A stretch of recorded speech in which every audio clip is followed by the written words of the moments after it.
Nice to meet you too.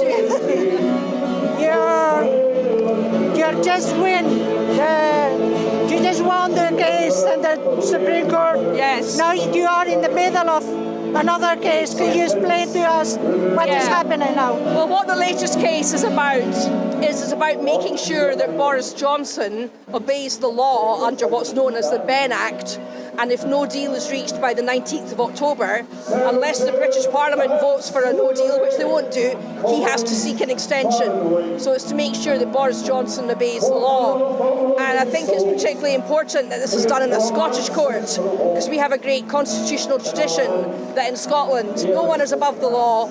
Neither the government nor the monarch are above the law, going right back to the Declaration of Arbroath. So I'm very confident that the Scottish courts, just as they did in the prorogation case, will tell Boris Johnson that he, like everyone else, has to obey the law. When do you want to know, you will know the result? Well, probably Monday of next week. But then we have another case being heard on Tuesday, and that case is an appeal to the special powers of the Scottish courts, so that if Boris Johnson won't actually put his signature in the letter, they can do it for him. There's a lot of contradictions between what he said at the Parliament and what he said. Exactly. Well, to the court, he has said that he is going to sign the letter, but in Parliament and on the media, he has said that we're going to be leaving on the 31st of October no matter what.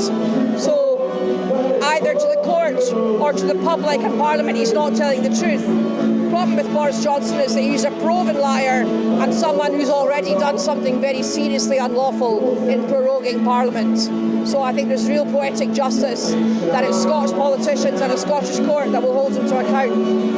I was following the claim of right debate very, very closely. Is the claim of right enough legal basis for an indirect? No, well, not necessarily. I mean, the problem we have is that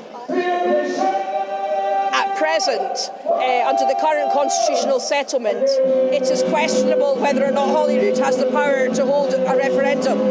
As a matter of law, that's not clear. But what is clear is that in 2014, we held it lawfully and constitutionally after Westminster gave us the power to do so. And the First Minister has said that's the gold standard to which we should aspire. And she's right about that. And I'm hoping that the SNP will soon be in a position to make sure that the British government does give us that power. If they don't, then other avenues will require at some point in the future to be considered. The last question, Joanna, and I see a lot of people arguing on Twitter because they say that stopping Brexit is not compatible with nonsense. This is nonsense. The arguments for independence exist independently of Brexit. The Brexit process simply shows why Scotland must become an independent country. It's actually in Scotland's interests for England to remain as close to the single market and the customs union as possible.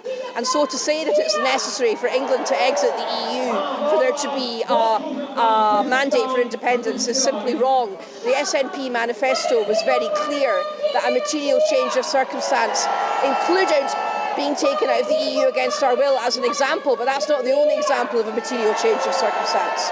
Well, thank you very much indeed. Thank you. Very nice to meet you. Thanks, my pleasure. Thank you.